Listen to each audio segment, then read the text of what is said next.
जो युवाओं के खून में भर रहा है जहर।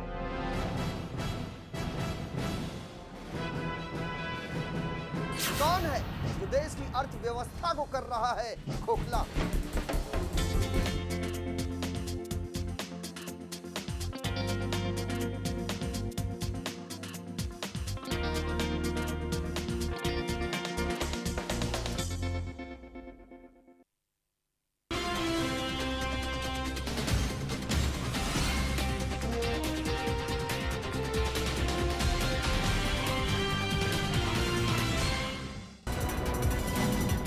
देख रहे हैं लेमन न्यूज। शुरुआत करते हैं आज के सुबह की बड़ी खबरों की, लेकिन उससे पहले एक नजर डालेंगे आज की हेडलाइंस पर।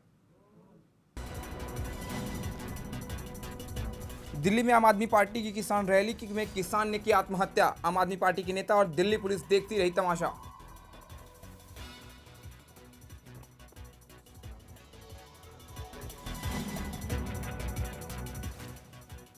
किसान की मौत पर आम नेता कुमार विश्वास का शर्मनाक बयान। कहा, किसान को बचाने मीडिया क्यों नहीं चढ़ी पेड़ पर।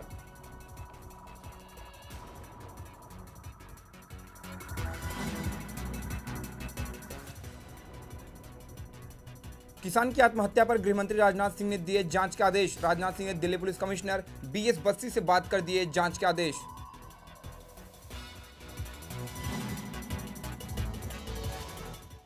संसद में राहुल गांधी ने सरकार को लिया आड़े हाथों। कहा, सरकार इंटरनेट से भी बड़े उद्योगपतियों को बांट देना चाहती है।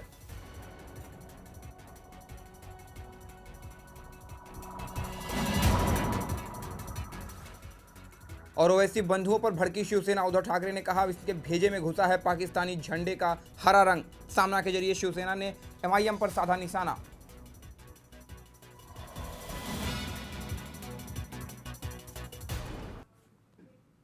पिछले साल देश के कई हिस्सों में पड़े सूखे और इस साल मार्च में हुई बेमौसम बारिश के बाद अब किसानों के लिए एक बुरी खबर है, और ये है मौसम विभाग ने लगातार दूसरे साल भी मानसून के सामान्य से कम रहने की आशंका जाहिर की है।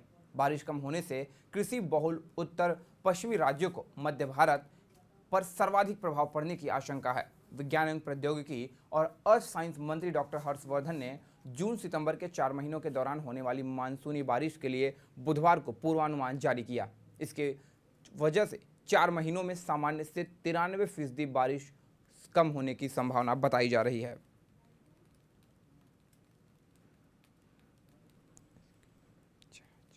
के लिए 2015 दक्षिण पश्चिमी मानसून ऋतु जून से सितंबर की वर्षा सामान्य से कम, दीर्घावधि औसत के 90 से 96% होने की संभावना 35% है।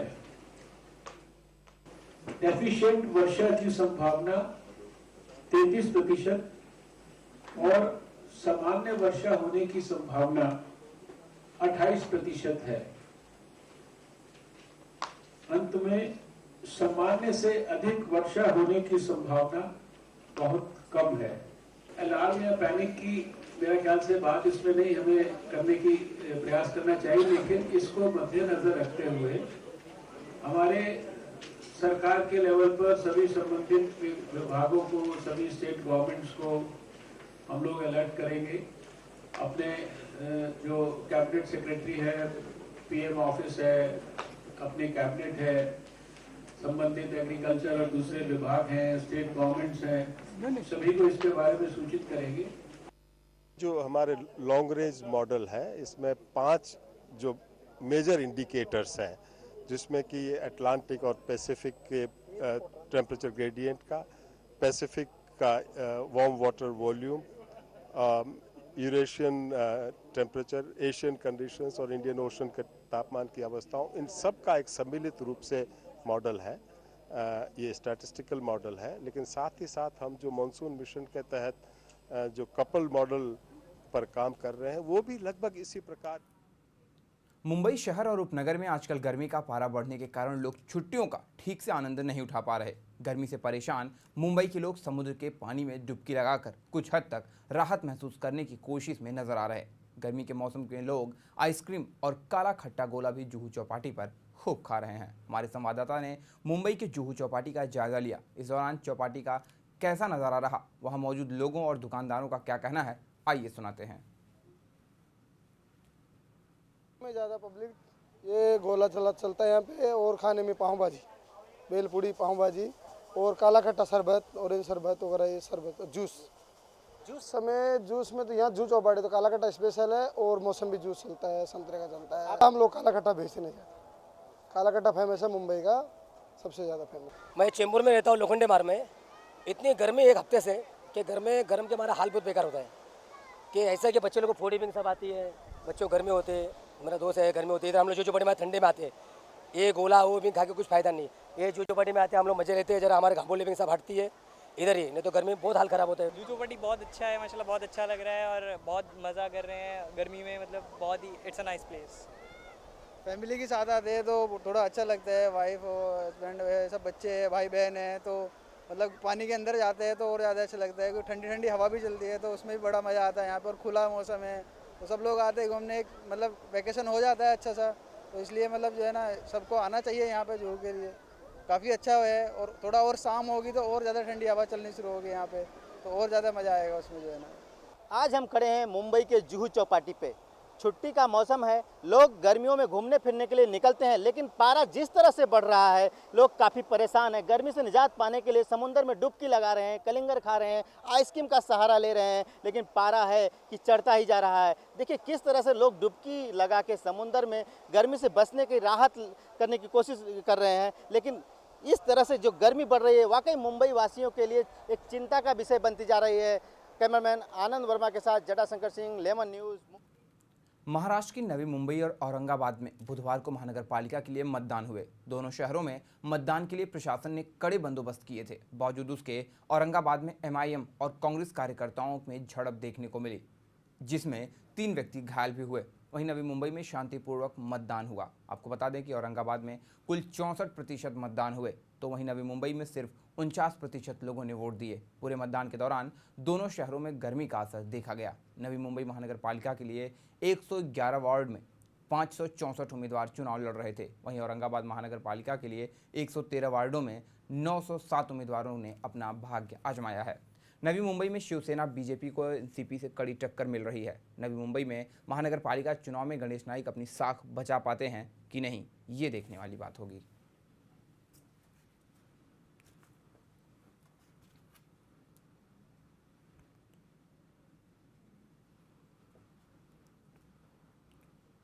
उधर शिवसेना ने ओवैसी बंधुओं पर जमकर निशाना साधते हुए अपने मुखपत्र सामना के संपादकीय के जरिए कहा कि ओवैसी बंधुओं के भेजे में पाकिस्तानी झंडे का हरा रंग भरा है। ये दोनों भाई देश में SIM के जरिए पाकिस्तानी झंडा फहराना चाहते हैं। आपको बता दें कि महाराष्ट्र के संभाजी नगर और नवी मुंबई महानगर पालिका के लिए आज मतदान हो रहा है। इन दोनों क्षेत्रों में शिवसेना और बीजेपी गठबंधन में चुनाव लड़ रही है। इसी को ध्यान में रखकर ओवैसी बंधुओं ने पिछले दिनों शिवसेना पर कई आरोप लगाए थे, जिसका जवाब आज सामना के जरिए शिवसेना ने ओवैसी बंधुओं को दिया है।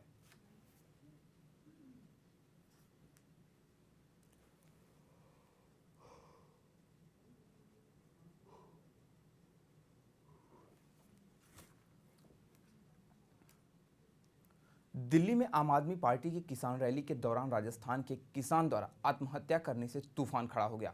दिल्ली में आम आदमी पार्टी की किसान रैली चल रही थी। उसी दौरान राजस्थान से आए गजेंद्र नाम का किसान अचानक पेड़ पर चढ़ गया और फांसी लगाकर आत्महत्या करने लगा। रैली में मौजूद तमाम लोग किसान की आत्महत्या का तमाशा देखते रहे। कुछ देर बाद आपके वॉलंटियर्स ने किसान को बचाने के लिए पेड़ से नीचे उतारा, लेकिन अस्पताल ले जाते जाते किसान ने दम तोड़ दिया।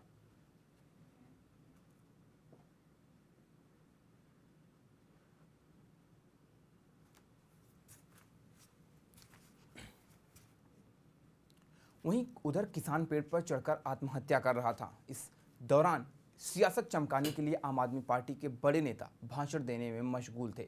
तकरीबन 75 मिनट तक आपके नेता भाषणबाजी करते रहे, लेकिन किसान को बचाने के लिए किसी ने जहमत नहीं उठाई। आप भी सुनिए आम आदमी पार्टी के नेताओं की वो भाषणबाजी जो उन्होंने किसान की आत्महत्या का प्रयास करने के दौरान दी। दिल्ली सरकार के अंदर आप सब लोग जानते हैं दिल्ली को पूर्ण राज्य का दर्जा नहीं है। दिल्ली में जमीन हमारे अंडर में नहीं आती है, लेकिन फिर भी हमसे जितना बन पड़ेगा हमसे जो कुछ बन पड़ेगा, दिल्ली सरकार से जो कुछ बन पड़ेगा, आज ये मैं ऐलान करना चाहता हूं कि दिल्ली सरकार दिल्ली के किसानों की जमीन उनकी मर्जी के बिना छीनने नहीं देगी, पूरी कोशिश करेगी दोस्तों।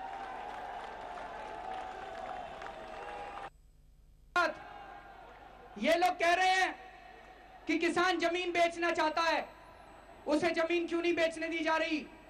दोस्तों ये बिल्कुल गलत है। हमें यह समझना पड़ेगा कि किसान जमीन क्यों बेचना चाहता है। कभी किसानों से बैठ के पूछा कि तुम किसान क्यों जमीन बेचना चाहते हो? जब मैं अभी मुख्यमंत्री बना, मुझे पता चला कि दिल्ली के कई इंडस्ट्रियल एरिया में, औद्योगिक क्षेत्रों में, कई इलाकों के अंदर, इंडस्ट्रियल एरिया के अंदर इंडस्ट्री उद्योगपति अपनी फैक्ट्रियां छोड़ के जा रहे हैं, मैंने पूछा क्यों जा रहे हैं, तो पता चला वहां ना बिजली है, ना पानी है, ना सड़क है। मैं भी केंद्र सरकार की तरह कह देता कि उद्योगपति तो अपनी जमीन छोड़ के जा रहे हैं, इनकी जमीनों पे कब्जा कर लो। मैंने उन उद्योगपतियों को बिठा के पूछा तुम्हारी क्या क्या मजबूरी है, वो दूर करेंगे, उनको जमीन, उनको दोबारा उद्योगपतियों को वापस लेके आएंगे, उनको बिजली देंगे, उनको पानी देंगे, उनको सड़क देंगे, उनकी व्यवस्था करेंगे। अगर किसानों की मजबूरी है, अगर किसान आज आत्महत्या कर रहे हैं, उनसे बैठ के पूछना पड़ेगा कि क्यों आत्महत्या कर रहे हो। अगर आज किसान अपनी जमीन बेचने के लिए मजबूर है, इसका मतलब यह नहीं है कि उनकी जमीनें हथिया लो, उनकी जमीनें छीन लो। इसका मतलब यह है कि उनके साथ बैठ के पूछो।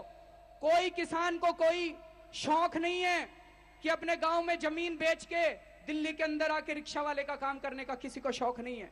अपने गांव के अंदर किसान ईमानदारी के साथ, इज्जत के साथ रोटी कमाना चाहता है। एक ही सबसे बड़ा कारण है आज किसान क्यों अपनी जमीन बेचने पे मजबूर हुआ, और वो कारण है कि किसानों को अपनी फसल का पूरा दाम नहीं मिलता है। किसान मेहनत करता है, किसान धूप के अंदर, बारिश के अंदर मेहनत करता है, 24 घंटे मेहनत करता है, लेकिन उसके बाद उसको अपनी फसल का दाम नहीं दिया जाता है। इसके ऊपर कई बार बात उठी है, स्वामीनाथन आयोग ने बात उठाई थी। स्वामीनाथन आयोग ने कहा था कि किसी भी किसान को जितनी उसकी लागत आए उसका 50% प्रॉफिट ज्यादा मिलना चाहिए, उसकी लागत जमा 50% प्रॉफिट ज्यादा मिलना चाहिए।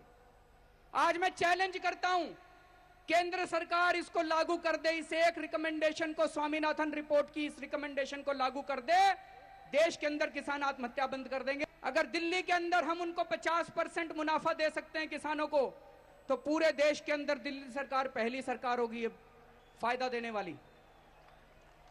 तीसरी चीज, अभी बेमौसम बारिश हुई, किसानों की फसलें बर्बाद हो गई, किसान, बुरा हाल हो गया किसानों का। आम आदमी पार्टी की सरकार पूरे देश के अंदर ऐसी सरकार थी जिसने 50,000 रुपए प्रति हेक्टेयर के हिसाब से किसानों को मुआवजा दिया था। मुझे लगता है अगर ये जो अभी कुमार विश्वास ने रिपोर्ट पढ़ के सुनाई है, न्यूज 24 चैनल ने की वेबसाइट पे जो रिपोर्ट है, उसने कहा है कि मेरी फसल बर्बाद हो गई थी, मेरे पिताजी ने मुझे घर से निकाल दिया। अगर राजस्थान सरकार भी उनको उचित मुआवजा दे देती तो मुझे उम्मीद है कि शायद उसको यह कदम उठाने की जरूरत ना पड़ती। तो दोस्तों, इस वक्त जरूरत है कि पूरे देश के किसान एकजुट हो जाएं, पूरे देश के किसान इकट्ठे हो जाएं। किसानों को 50% मुनाफा दिया जाना चाहिए। चुनाव के पहले भारतीय जनता पार्टी ने, नरेंद्र मोदी जी ने यह वादा किया था, उनके चुनावी वादे के अंदर था कि स्वामीनाथन। और तीसरी चीज कि अगर किसान की फसल बर्बाद हो जाए तो कम से कि वो अपने बच्चों को पाल सके और अगली फसल तक अपने बच्चों का भर के लिए मैं आने वाले 1-2 दिन के अंदर देश के सारे और सभी मुख्यमंत्रियों से मैं अपील करूंगा कि अगर उन्हें भी की आवाज को दबाने के लिए, आम आदमी पार्टी को बदनाम करने के लिए पिछले 2 महीने से केंद्र की सरकार परेशान है कि किसी प्रकार से अरविंद केजरीवाल की सरकार को बदनाम किया जा सके। हम सबसे बात करने के लिए तैयार हैं, हम लगातार संवाद करने के लिए तैयार हैं। कृपा पूर्वक आप कोई ऐसी बात न करें। जो भी हमारा साथी है उसको नीचे लेके आए और उससे संवाद करें। पुलिस कर्मियों से अनुरोध है कि वो अपना काम करें। पुलिस ऊपर चढ़े, पेड़ से उस साथी को मना के नीचे लेके आए। पुलिस के जो साथी हैं वो लेके आए उसको नीचे। और पुलिस की प्रेजेंस में अगर वो ऊपर गए तो दिल्ली पुलिस इस बात का जवाब दे कि आपके सामने ऐसा क्यों हुआ। के सामने एक घटना घटी, दुर्घटना हुई, वो बहुत ही शर्मनाक है, कई मायनों में शर्मनाक है। पहली बात तो यह कि उस शख्स को राजस्थान से आकर यहां पर उन्होंने पेड़ से लटक के अपनी जान देने की कोशिश की। पूरे देश का ध्यान अपनी ओर, अपनी परिस्थिति की ओर, पूरे देश का ध्यान लाने के लिए, उसी के लिए आज हम सब लोग यहां पे इकट्ठे हुए हैं। दूसरी चीज, मुझे ज्यादा गिलानी इस बात पे आ रही है, हम लोगों की आंखों के सामने वो पेड़ पर चढ़े, यहां से मंच से हम बार बार कहते रहे पुलिस वालों को कि आप उसको बचा लीजिए, आप उसको बचा लीजिए। पुलिस की जो भी राजनीति हो सकती है, पुलिस हमारे कंट्रोल में नहीं है, मान लेते हैं हमारे कंट्रोल में नहीं है, वो भगवान के कंट्रोल में तो है, इंसान तो है। अगर किसी के सामने किसी की जान जा रही हो तो वो ये कह के उसकी जान नहीं बचाएगा कि मैं तो इसके कंट्रोल में नहीं हूं, उसके कंट्रोल में नहीं हूं। इतनी इंसानियत तो बनती है कि ऊपर चढ़ के उसकी जान बचा लेते। लेकिन आप गलत तरीके से किसानों की आवाज को दबाने की कोशिश मत कीजिए। आज पूरे मुल्क में किसान एकजुट है, इकट्ठा है, और ये काला कानून अगर वापस नहीं लेती है केंद्र की सरकार तो पंजाब में भी आंदोलन होगा, उत्तर प्रदेश में भी आंदोलन होगा, मध्य प्रदेश में भी आंदोलन होगा, छत्तीसगढ़ में भी आंदोलन होगा, आंध्र प्रदेश में भी आंदोलन होगा, तेलंगाना में भी आंदोलन होगा। तो अभी तक किसानों के जो हालात थे उससे जो हत्याएं, आत्महत्याएं होती थी वो पीछे होती थी, लेकिन अब उनकी हालत इतनी बुरी हुई कि आके ठीक नेताओं के सामने की जा रही है आत्महत्या, लेकिन फिर भी नेताओं को कुछ नहीं, उस पर भी बयानबाजी और अपनी राजनीति चमकाने की कोशिश की जा रही है। बहरहाल बढ़ते हैं अगली खबर की तरफ। किसान द्वारा आत्महत्या करने के बाद आपके विरोधियों ने निशाना साधना शुरू कर दिया। राहुल गांधी ने किसान की आत्महत्या को दुर्भाग्यपूर्ण बताया, तो वहीं बीजेपी प्रवक्ता संबित पात्रा ने भी आप पर जमकर निशाना साधा। Government is a government that helps corporates, that is fully focused on helping the corporates of this country, and not all the corporates. They're cronies, 3 or 4 corporates who help them, and this is causing tremendous pain and damage to the farmers and the laborers of this country. So will you raise this? I'll tell you. The farmers and laborers of this country have built this country. The foundation of this country has been built by them, and yesterday, and in Parliament they said, the BJP government stated that, you know, this suicides are not taking place, and they said they made these type of comments. It's sad, but we will do whatever we can. We are going to fight this new ordinance of theirs, and we are going to fight this new ordinance because we are not going to let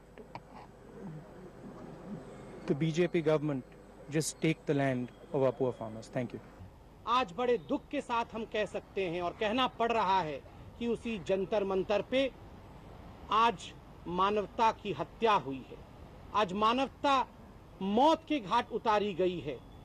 आज राजनीति शर्मसार हुआ है। मैं किसी दल की बात नहीं करना चाहता। किस प्रकार का संदेश पूरे विश्व को गया है, किस प्रकार का संदेश पूरे विश्व को गया है, क्या सोच रहा होगा आज किसान जो हमें देख रहा होगा, क्या सोच रही होगी जनता जो इस रैली को देख रही होगी। मैं आम आदमी पार्टी के तमाम नेताओं से सवाल करना चाहता हूं, जीवन बड़ा है या राजनीति बड़ी है।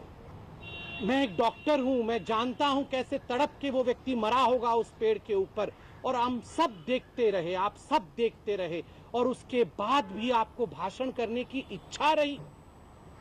भाषण करने की इच्छा को तो उसी समय मर जाना चाहिए था जब एक व्यक्ति आत्महत्या करने की कोशिश कर रहा था, जब वो कूद रहा था, जब उसके बॉडी को पेड़ से उतारा गया था और अस्पताल की तरफ ले जाया जा रहा था। अरविंद सर, केजरीवाल सर, मैं यही बोलना चाहता हूं, आपको कूद कर क्या उस गाड़ी में नहीं बैठ जाना चाहिए था जिस गाड़ी से उसकी बॉडी को ले जाया जा रहा था? आप तो कहते हैं कि आप आम आदमी पार्टी के आम आदमी के पैरोकार हैं। ये हम सब के लिए बहुत एक बुरी खबर है, सदमे वाली खबर है। मैं समझता हूँ कोई भी किसान इससे ज़्यादा एक्सट्रीम स्टेप नहीं उठा सकता। एक पब्लिक स्पेस में, सार्वजनिक स्थल पर किसान अपनी जान लेने के लिए विवश हो रहे हैं। मैं इस मुद्दे को, इस इशू को पॉलिटिसाइज नहीं करना चाहता हूँ, लेकिन हम सब के लिए बड़े शर्म की बात है कि इस देश में एक ऐसा वातावरण निर्मित हुआ है जहाँ देश और प्रदेश का किसान लाचारी से और मजबूरी से अपनी जान लेने के लिए विवश हो गया है। हम सब लोग, हमारे जो पदाधिकारी हैं वो दौसा पहुंच गए हैं और गजेंद्र सिंह राजपूत जी के घर वहां पहुंचे हैं, और जो व्यक्तिगत रूप से उनके परिवार को मदद और सांत्वना हम दे सकते हैं वो काम हम लोग करेंगे। देश की राजधानी में किसान पेड़ से लटक कर अपनी जान दे रहे हैं। इससे गंभीर, इससे दयनीय, इससे दुखद कोई घटना नहीं हो सकती। मैं बड़ी सांत्वना देना चाहता हूं उनके परिवार को। वहीं इस पूरी घटना के क्रम के दौरान आप नेता कुमार विश्वास ने दिल्ली पुलिस की कार्यप्रणाली पर सवाल उठाए। इस दौरान दिल्ली पुलिस का क्या कहना है वो सुनते हैं। सारे एलिगेशंस ये बिल्कुल गलत है। पुलिस ने काफ़ी मेजर्स लिए। अब उसके बारे में क्योंकि डिटेल सीक्वेंस और इवेंट्स है वो हम आपको बाद में बताएंगे पूरी की पूरी करने के बाद, क्योंकि जब चढ़ा था तो कुछ लोग भी चढ़े थे उसके बाद में, लेकिन क्योंकि अभी हमारी इंक्वायरी चल रही है, इंक्वायरी के बाद ही हम आपको बता पाएंगे क्या है सीक्वेंस। पहले हम पूरी इंक्वायरी कर लें, इंक्वायरी के बाद में तभी बता पाएंगे कि इसमें क्या बनता है। पूरी इंक्वायरी हम कंप्लीट करें। मैं कह रहा हूँ कि जो भी हमारी सीक्वेंस और इवेंट्स है, एक सीक्वेंस ऑफ इवेंट्स उसकी इंक्वायरी कर रहे हैं, क्या एग्जैक्टली हुआ था, कैसे चढ़ा था, क्या क्या उसका एक्शन रहा। आम आदमी पार्टी की रैली दौरान किसान की आत्महत्या के बाद आप नेता ने प्रेस वार्ता की। अपने नेताओं ने कहा कि अगर वो किसान को बचाने जाते तो रैली के दौरान भगदड़ मच जाती। अपनी किसान रैली की तुलना आप नेताओं ने पटना में हुई प्रधानमंत्री नरेंद्र मोदी की रैली से कर दी। लेकिन वहां उपस्थित पुलिस ने कोई कार्रवाई नहीं की, और जब बात को बढ़ते हुए देखा तो लगभग 45 मिनट के गतिरोध के बाद कार्यकर्ताओं से कहा गया कि तुरंत चढ़ें वो और उस व्यक्ति को नीचे उतारें। कार्यकर्ताओं पास जितनी सूझबूझ थी ऐसे मौकों से आमने सामने होने के लिए, उस सूझबूझ के अनुसार उन्होंने नीचे कपड़ा लगाकर उस व्यक्ति को उतारा और उसको तुरंत अस्पताल की ओर ले गए। और किसान आंदोलन की ये रैली इसके बाद जब समाप्त हो गई तब ऑफिशियल स्टेटमेंट आरएमएल अस्पताल से आया कि अब वो उनका जीवन शेष नहीं है। लेकिन जैसे ही उनको नीचे उतारा गया, पुलिस उनको लेकर नहीं गई, कार्यकर्ता उनको लेकर गए, तुरंत अपील की गई। नीचे लोग बहुत भड़क गए थे, बहुत गुस्सा लोगों में था, उनको बार बार शांत करने की कोशिश की। एक किसान जो अपने जीवन का सबसे बड़ा वक्तव्य देकर गया है कि मैं परेशान हूं, मैं अब जीवित नहीं रह सकता। आपकी इन सरकारों के आदेशों के बीच आप मुआवजा नहीं देते हैं, आप अरबपतियों को बेल आउट पैकेज दे देते हैं उनकी कंपनियों के लिए। कम से कम उसकी तो बात सुन लीजिए। एक दूसरे पर दोषारोपण बाद में हो जाएगा। जहां तक ये बात चल रही है कि संवेदनशीलता कितनी दिखाई गई, कितनी नहीं दिखाई गई, उस समय जो माहौल था उसमें इतना ज्यादा नाराजगी लोगों में थी कि लगातार संवाद करके उन्हें शांत किया गया, तुरंत भेजा गया। और हम सब ये बार बार मना रहे थे, ईश्वर से प्रार्थना कर रहे थे कि किसी तरह उनका जीवन बचे। कृपा करके जिस तरह से भारतीय जनता पार्टी इस पे राजनीति कर रही है और टारगेट करने की हमको कोशिश कर रही है, वो लोग सवाल उठा रहे हैं, वो हमें असंवेदनशील कह रहे हैं। जिन्होंने अपने चुनावी रैली के दौरान पटना के अंदर मोदी जी रैली कर रहे थे, बम ब्लास्ट हो रहा था, लोग मर रहे थे, अपना पूरा चुनावी भाषण करके वो फिर गए। ये भूमि अधिग्रहण बिल का काला कानून इस देश के अंदर न बनने पाए, इसमें आपका सहयोग ज्यादा अपेक्षित है, उसमें आपकी भूमिका ज्यादा अपेक्षित है। हमने कभी भी संवेदनहीनता न दिखाई है, न दिखाएंगे, और आज भी हमने पूरी संवेदनशीलता का परिचय दिया। 3 महीने में 600 से ज्यादा किसानों ने आत्महत्या की है। अकेले नागपुर शहर में, जहां से वहां के मुख्यमंत्री आते हैं देवेंद्र फडणवीस, वहां 300 से ज्यादा किसानों ने आत्महत्या की है। ये मैं सिर्फ महाराष्ट्र के बारे में बता रहा हूँ पिछले 3 महीने में। और एक किसान को जो राजस्थान का रहने वाला है, उसको दिल्ली आके उसने आत्महत्या की है। ये भूमि अधिग्रहण बिल कितना खतरनाक है, फसल कितनी बुरी स्थिति है, किसान के प्रति सरकारों की संवेदनशीलता कितनी खराब है, ये इस बात का प्रमाण है। मैं सबसे हाथ जोड़कर अपील करना चाहता हूँ, मीडिया से भी और तमाम लोगों से, कि इस पूरे मसले पर नहीं होनी चाहिए, इस पर गंभीरता से चर्चा होनी चाहिए सारे मीडिया हाउसेज में, टीवी चैनल्स में, अखबारों के अंदर, कि आखिर दिल्ली आकर एक किसान को आत्महत्या करने की नौबत क्यों आती है। और जो हमारे पत्रकार साथी अभी से चैनल पर देख रहे होंगे, वे सब वहां मौजूद थे। अब मैं आपसे ये पूछने लगूं कि आप कैमरा छोड़ के क्यों नहीं चढ़े, आपको फुटेज क्यों चाहिए थी, आपको अपनी टीआरपी बढ़ानी थी? ऐसा नहीं है, आप अपना काम कर रहे थे, कार्यकर्ता अपना। तो फिलहाल कुमार विश्वास का कहना है कि जब पेड़ पर किसान ने आत्महत्या की तो मीडिया पेड़ पर क्यों नहीं चढ़ी। फिलहाल सवाल पार्टियों से होनी चाहिए तो सवाल मीडिया से किया जा रहा है। चलिए बढ़ते हैं अगली खबर की तरफ। लोकसभा चुनाव में राहुल गांधी ने सरकार को आड़े हाथों लेते हुए कहा कि सरकार अब इंटरनेट भी उद्योगपतियों को देना चाहती है। और क्या कुछ कहना है सरकार को आड़े हाथों लेते हुए राहुल गांधी का, वो सुनते हैं। मैं नेट न्यूट्रलिटी पे बोलना चाहता हूं। मनरेगा की बात होती है, भोजन के अधिकार की बात होती है। नेट न्यूट्रलिटी बड़ा कॉम्प्लिकेटेड शब्द है, मगर इसका मतलब नेट का अधिकार, हर एक युवा को नेट का अधिकार होना चाहिए। शायद शून्यकाल में ये विषय उठ चुका है, मगर you can, I don't, I am not objecting. I am allowing कि हर एक युवा को, नहीं अब नहीं, कल आप, हर एक युवा को नेट का अधिकार होना चाहिए। सरकार इंटरनेट को भी बड़े बड़े उद्योगपतियों को बांटना चाहती है। 1 million people have registered to fight for net neutrality. Youth have voted. They are asking on Twitter, on Facebook, on all other applications. They are fighting for net neutrality, and this government is trying to carve out the net and hand it over to some corporates. I would request the government to please stop the TRAI consultation and to look into changing the law or writing a law for net neutrality. Thank you. मैं net neutrality पे बोलना चाहता हूँ। लंबा है। मनरेगा की बात होती है, भोजन के अधिकार की। ठीक है, तो वाइंड अप करूं।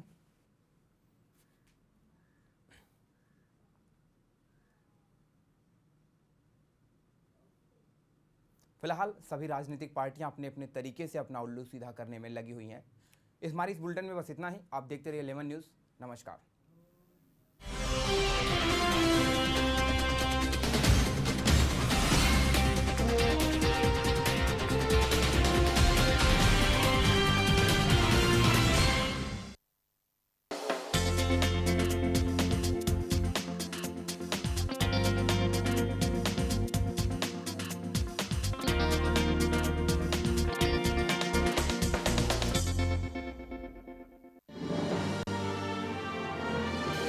Global advertisers, scaling new heights in outdoor media. कौन है जो युवाओं के खून